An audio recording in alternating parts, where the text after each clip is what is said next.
Kosovo's media landscape consists of two levels, national media and regional media. The country has 19 operational television stations, 86 radio stations, 41 cable TV platforms, and 97 audio-video production service providers.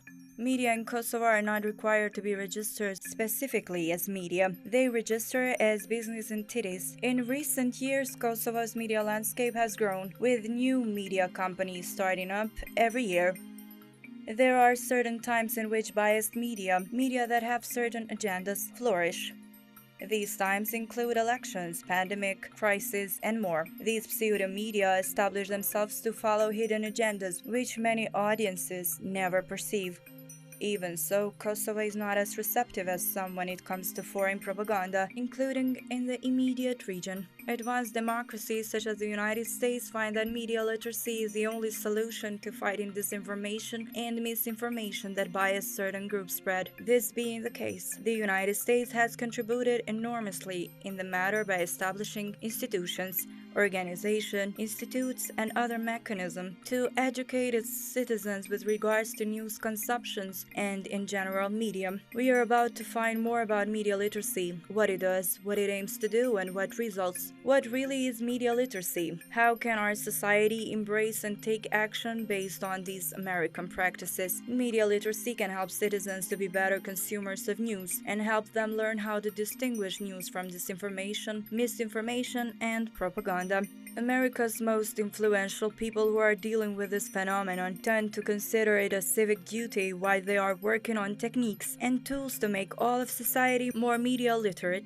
Have we approached this problem too late? Has it been there all along? Are we doing what it takes to create better news consumers? Where did we go wrong and how can we make it right? Is media literacy a civic duty?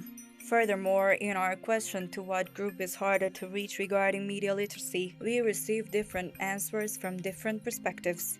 This led us to believe that there are no certain groups and that media literacy will benefit all people no matter age or their beliefs. These are some of the questions that you will find the answers to as follows. Media literacy is a civic duty. The things that protect our societies, the things that keep society free and open, the opportunities that we have that go along with that, good jobs, accountability in health systems, all of this stuff, it depends on us having a shared set of facts. And the main way that we do that, the main institution that does that is an independent media. And the way that we keep an independent media is by having a population, communities that value independent media. And so media literacy, that's the entire point of media literacy, is creating that supply and demand for independent media and the facts that they protect. Media literacy is teaching people how to think about news and not what to think about the news. And our slogan that we really like is, we're creating a future founded on facts. In our schools, those that are really approaching media literacy in a strong way, they see media literacy as a fundamental skill to any civics education that students are getting. It's how you are one of the ways you become a responsible citizen, so that you can, one, make good choices, whether it be in the voting booth or somewhere else, but also that you are not spreading misinformation to other citizens. So it is absolutely a civic duty for people to not only become more news literate themselves, but practice news literacy in their news consumption. But having said that, I do want to say that any society that's looking to combat misinformation and disinformation, there is a role for citizens to play. However, there is a role for journalists to play too. Journalists need to be transparent in their work and let people see how they produce the news that their readers or their viewers are consuming. And when they make a mistake, be completely upfront about it and correct that mistake as quickly as possible. Without those two elements, the trust in media plummets. And if you don't have trust, it's very easy. If you don't have trust in society for something, it's very easy just to label something you don't like as fake news or disinformation, because enough people are already skeptical. I think it's very important to develop media literacy. I think that if you're able to educate a population about media literacy, what you can do is blunt the impact of propaganda. As scholars, we know that this doesn't remove the problem altogether, because there's this phenomenon that we call the second person effect. And what this means is that if you explain to somebody about the power of propaganda or advertising or something like that, they become worried about how their neighbor will be influenced, not so much about how they themselves will be influenced. But it clearly makes things a bit better and can blunt the power of malign media, and I think eases the disruption that comes from a new media, particularly. I think understanding the function of journalism absolutely has to be a civic duty in any democracy. Children should learn about journalism just as they're learning to read. It is just as important as voting, just as important for doing any other of the duties of citizenship. Okay? A democracy can't work unless the population understands that basic concept of media literacy and how important it is for a government to function properly. It's absolutely essential. I think it's never too early to start teaching young people how to think critically, because when we say media literacy, you could easily interchange that with critical thinking. That's really what media literacy is at its root. And I think there's a lot of media literacy starting at a little bit older of an age range, 18 to 24, when these young people are eligible to vote. I think that's too late. I think we really need comprehensive digital media literacy education at the primary grade levels, because those are truly crucial skills that young people can take with them through the remainder of their lives. All it takes is one screw up by a journalist, and that can turn hundreds of people away from trusting news outlets forever. And that screw up might have happened, or that mess up might have happened due to a lack of understanding of media ethics. I think media ethics are so central to media literacy, because media literacy is all about teaching people how to understand the news and find trusted media sources. Media sources need to be trustworthy for that to work. For media literacy to work, we need trusted journalism outlets, which we have a ton of. And some of the best ones, they have public ethics guidelines. They have a massive amount of transparency. And those are two things that build trust in media and help improve media literacy. So I think it is the media ethics are essential to media literacy. Media ethics and journalistic ethics is obviously extremely important, and it's one of the things that I'm sure that's part of what you would teach. In this country, they're not enforceable, realizing that every country is different, because of the First Amendment. People can say what they want to say in this country. And I think that's on balance, I'm a strong believer in that. But in countries which don't have that same requirement, you could maybe have an ethical principle that would be clearer. I would say it began before 2016. 2016 was, to some degree, an explosion of questions of fake news and the assault on information. But it had been building for some time, frankly, I would argue for more than a decade, where with the advent of social media, 24/7 cable television, where news organizations were filling time and sometimes losing context, filling, looping images. And citizens also, because they all have smartphones, could feel for themselves that they could create information that suited their own interests or their needs. So it started before 2016, and I think we should acknowledge that. And there were even some media literacy efforts in the United States before Pointers that began working mostly with school children to be better consumers of news and information, and it's a long, long haul to change generations, to take some responsibility for the information they got. But I think what happened is that in 2016, when certain politicians started using phrases like fake news and considering the media and news organizations the enemy, I think there was a recognition that more and more had to be done to empower citizens to take some ownership of the information and the quality of the information that they were getting, so that they could make better decisions for themselves. Without media literacy, Kosovo's democracy simply will not work. So this show that you're doing, the work of the media, we have a close cooperation with AGK here in Kosovo, working with that. We're working with political parties, with the parliament, trying to make sure that everyone understands the importance of fact-checking. This is a global challenge, and Kosovo's more wired than other countries, but it still faces the exact same challenges. So it's particularly throughout this region, we face a lot of Chinese and particularly Russian disinformation, which really just comes straight from Moscow and into the markets here. Sputnik is openly just selling disinformation. And what that is doing, it's part of President Putin's effort to destabilize not just my country, the United States, but also Kosovo and the Western Balkans by sowing anti-Western, anti-democratic narratives. And our polls show that some of those feelings of autocracy, authoritarianism, are seeping into Kosovo's youth.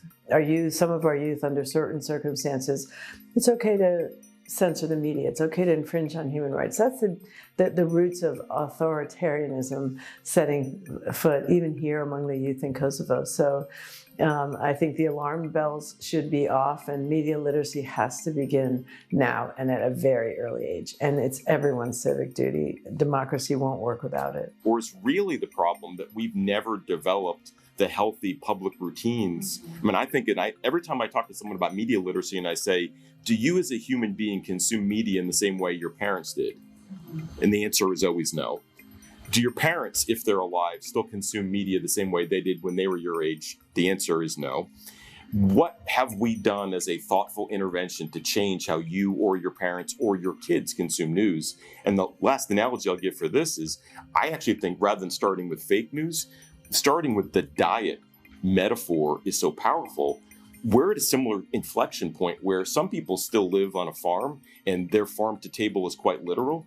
And some people still live in a world where they get their news from their local community of word to mouth. That's true anywhere in the world. Most of us live in a world of agricultural, big agriculture, where we don't see our food until it's on our table. We also don't see our news produced until it's on our table. While in the United States there have been many programs established to educate citizens on media and news consumption, there are still countries such as Kosovo that are not familiar with these techniques and tools. Many programs have demonstrated they are productive and successful in United States, such as the Media Literacy Project, ASIO's programs, Poynter Institute and its branches, and many more. To better understand what has been done so far, how this subject has been approached, and what should be done going forward, we will elaborate as follows. It has to be mentioned that Kosovo still has a long way to go on embracing such advanced practices, because if not none, it can be said very little has been done in this regard. So the News Literacy Project is a national, nonpartisan nonprofit here in the United States. And since 2008, we have helped teachers teach their students how to become more discerning consumers of news, how to tell truth from fiction, how to become critical of the news they read, but not cynical of the news that they read. And we've been doing that now for 14 years, and starting this year, we're actually beginning to do work with the general public as well, because while we need to prepare the next generation of our voters to be news literate, we have generations of current voters who were never taught these skills and are currently really struggling with the amount of misinformation and disinformation that they see online, and what to make of it, and how to sort the fact from the fiction in the news that they're reading. Information about what's going on in the world around them, that's what the DFR Lab kind of looks at. And so whether it's how certain narratives spread across an information environment from platform to platform, right? If something pops up on Facebook and then it's reported by media, or the other way around, we look at the nuts and the bolts of that. We look at that, how that kind of all comes together.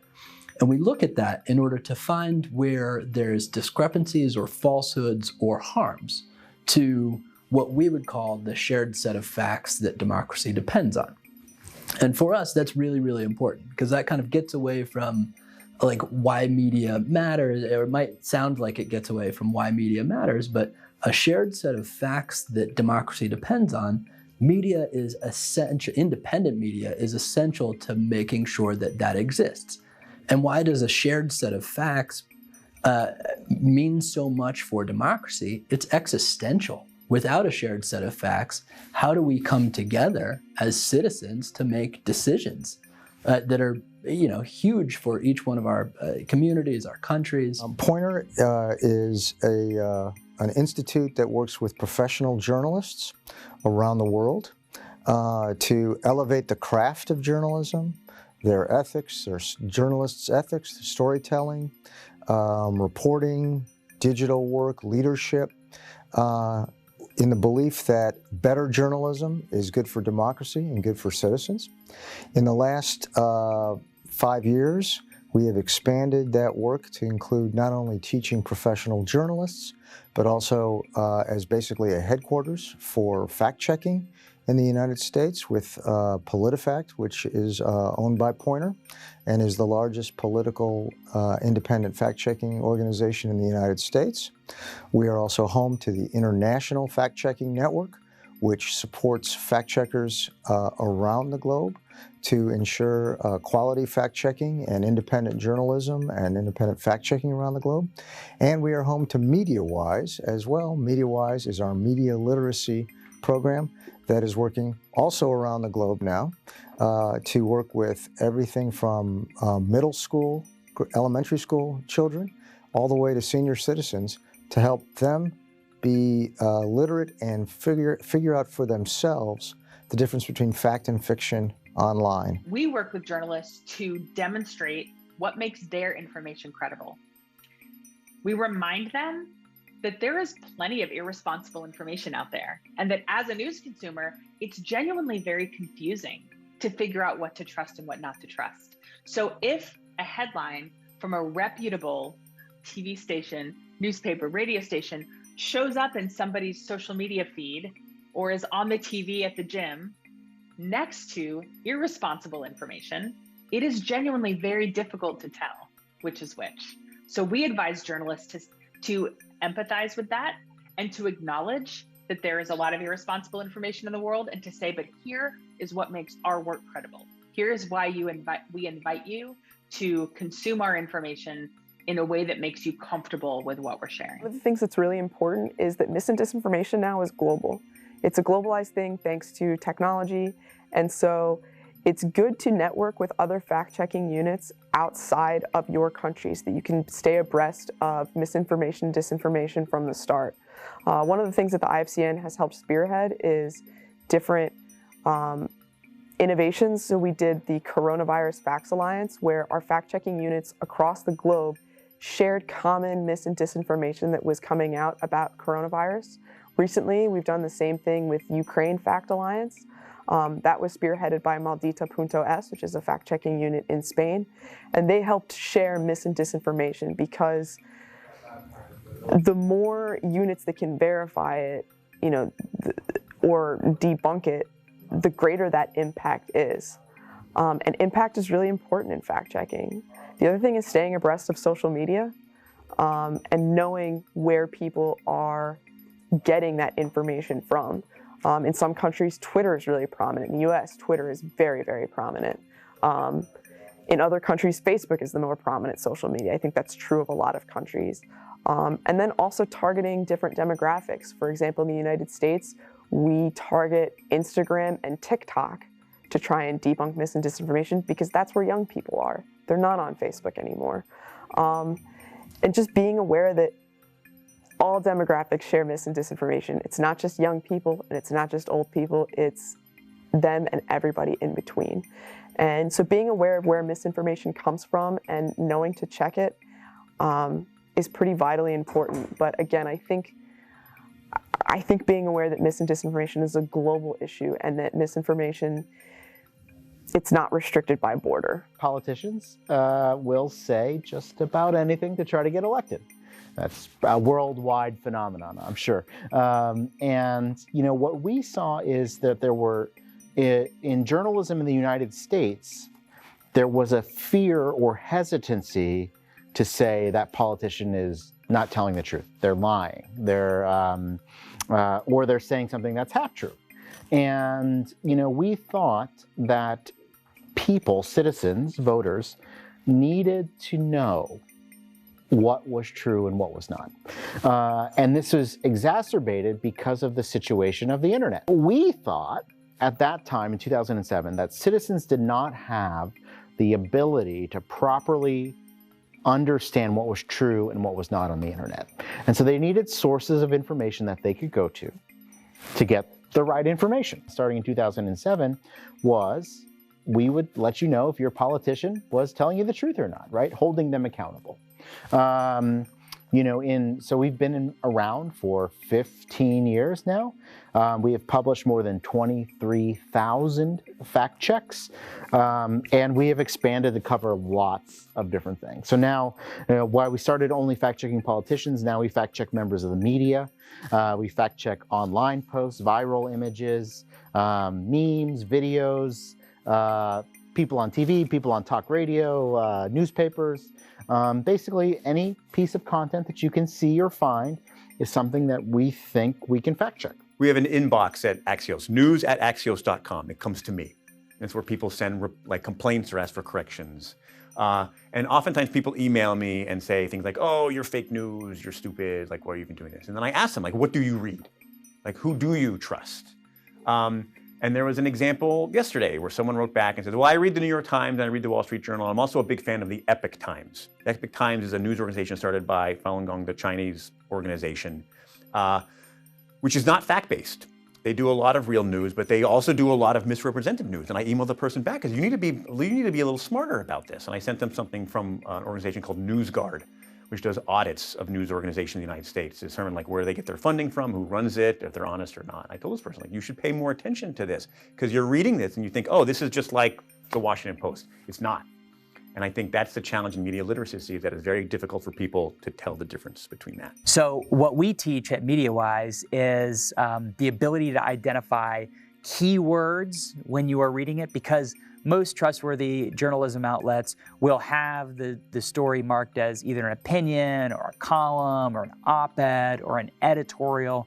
So we teach teens all of those words, how to be on the lookout for it. But we also teach them the signs of a strong news story, lots of links and sources within the story, quotes from experts, original reporting. So we try to teach teens, and really everyone now, how to identify a solid news story versus an opinion piece that might mislead in a way. As mentioned by Mr. Mahadevan, the non-differentiation of informative news and opinions shared on media has become an issue. It is assessed that it is hard, if not impossible, for citizens to be able to distinguish between what's news and what's an opinion. Furthermore, classic news consumers tend to have their own sources which they follow, where they get their information from. These sources may follow certain agendas or interests that meet these consumers' interests, and that's when this problem occurs. To better understand the difference, we have elaborated further the matter. Journalists understand how journalists do journalism, right? And where we struggle is explaining how that works to our readers. Something we think about a lot since the founding of Axios 5 years ago is how to be much more transparent in how we know things and how we do things, and letting the personalities and expertise of our reporters shine through. There's something I think a lot in the United States is how we have opinion pages and then we have news pages, and all journalists know that they're different, but no readers think like that.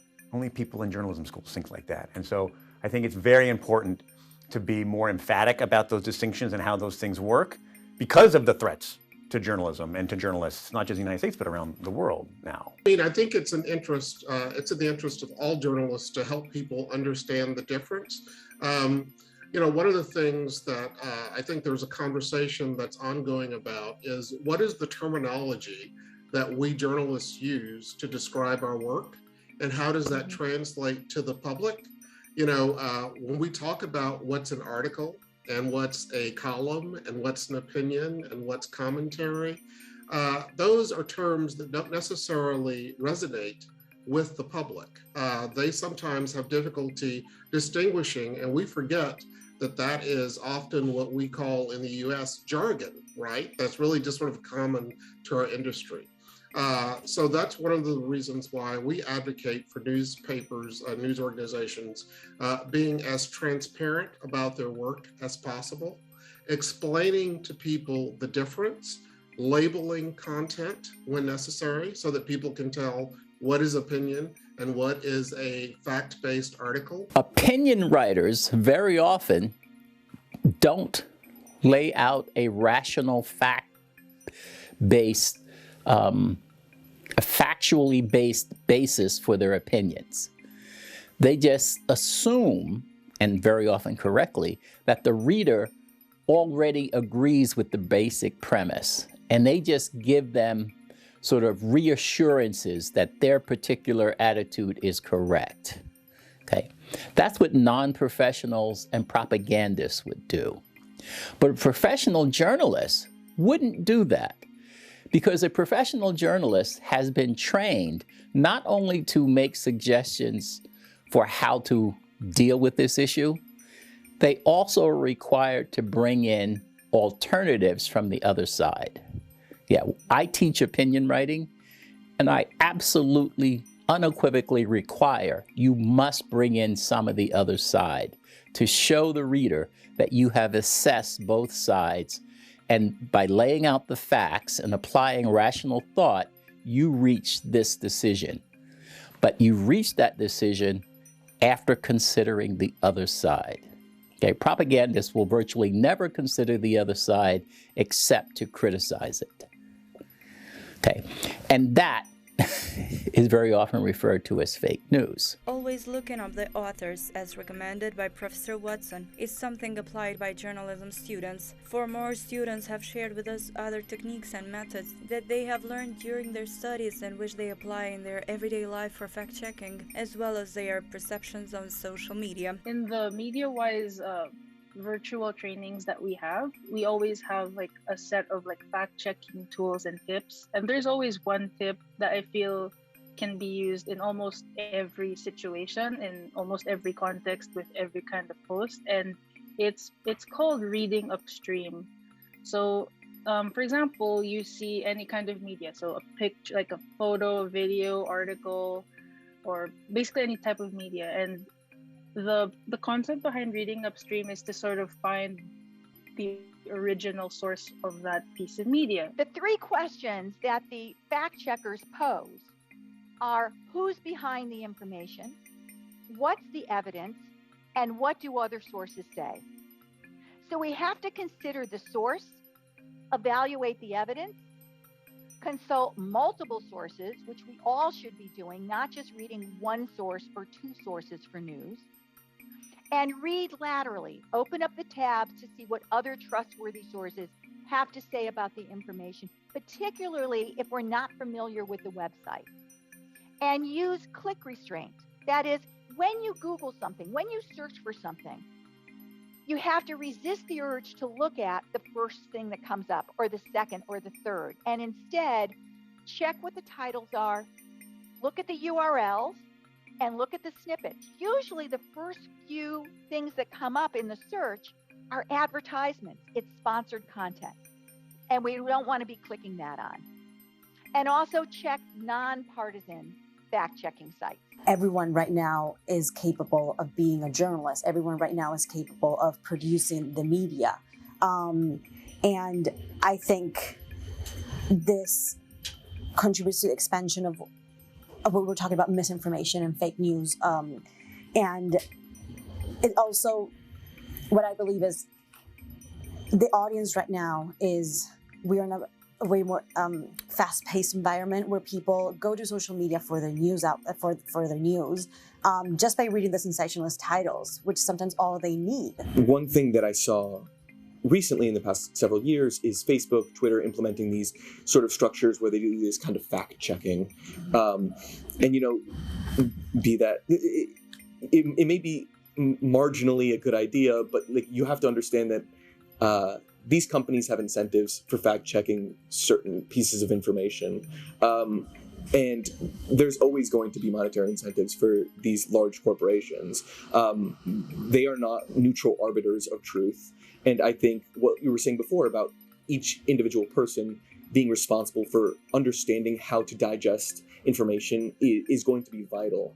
As we're going into a new landscape and journalists are having to adapt and take advantage of social media, even more, I think it's so important that journalists aren't afraid of the social media space, because in addition to everything that everyone else has mentioned, there's also the fact that when you're reading an article, you don't really have the same ability to participate in the news that you might get from reading a Facebook post where you can comment, where you can like, where you can share.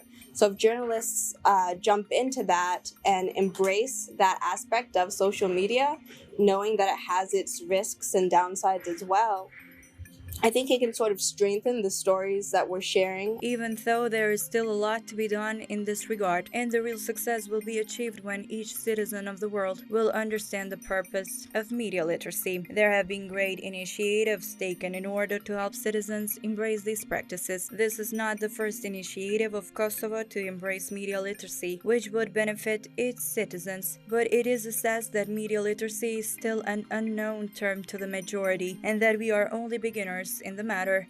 On the bright side, we have a great example to follow. What should be done and how to do it is elaborated by some of the most important actors in this field, not only in the US, but worldwide. 2 basic steps require media literacy as part of basic, you say elementary school for children 5, 7, 9. Start it there and make sure it continues in some form all the way through the beginning of university, okay? On the professional side, you should require schools of journalism to focus on accuracy, the idea of serving the public interest, and professional skepticism. That no matter who's in charge, you can't be a supporter, not an antagonist, but a skeptic. If the government says this, you don't necessarily print that as fact. You say the government said this, and as a skeptic, you may be aware of something that indicates that may not be true or that may not be the best policy. You have an obligation as you work in the public interest to bring that out. Not because you don't like that particular politician, but because it is your duty to be skeptical, because that's how you best serve the public. We've got to make that a little bit easier for people. And there are structural things that we can do, right? From a policy standpoint, things that the social media platforms where these information environments live now can do, what our governments need to be doing in terms of governing this space, what media needs to do, or how media needs to exist and be protected in particular. And then frankly, this is, whether everything that you see on the internet is false, it feels like a really, really confusing and scary thing. And what we've got to do for that is make it, again, easier for people in their day-to-day lives to say, okay, well, I'm looking at this on my social media feeds, or I'm looking at this on the media outlet's website, or I'm seeing this on TV, and I can trust this because this, and that. Or, I'm a little bit skeptical of what I'm seeing here for these reasons. And that's what we talk about when we're talking about media resilience, or media literacy. But what it is it's building a more resilient ecosystem. So that way, when there's one falsehood, it doesn't have an impact on the entire kind of ecosystem. Or when there's one, little bit of untruth, we can figure out what the truth is. But I'd say the most important skill for young people, if they're trying to learn more about misinformation and think critically about the types of content that they're seeing online, would be to always question who is behind the information. Answering that question will let you know a lot of things. Are they biased? Do they have something to gain from you believing this information? Or do they have something to gain from you sharing this information with your own followers? So I would say always starting with who posted this, check out their bio. Are they a legitimate expert? Are they verified? Obviously, a verified account doesn't mean something is true, but it could indicate if they are a reputable source in the things that you're looking into. So starting with who posted the content, I think would be the foundation for all media literacy education moving forward. I think the key there is, again, the fact-checking, but also financial transparency. If someone is paying for a boost on Facebook or opening up a portal, who's paying for that?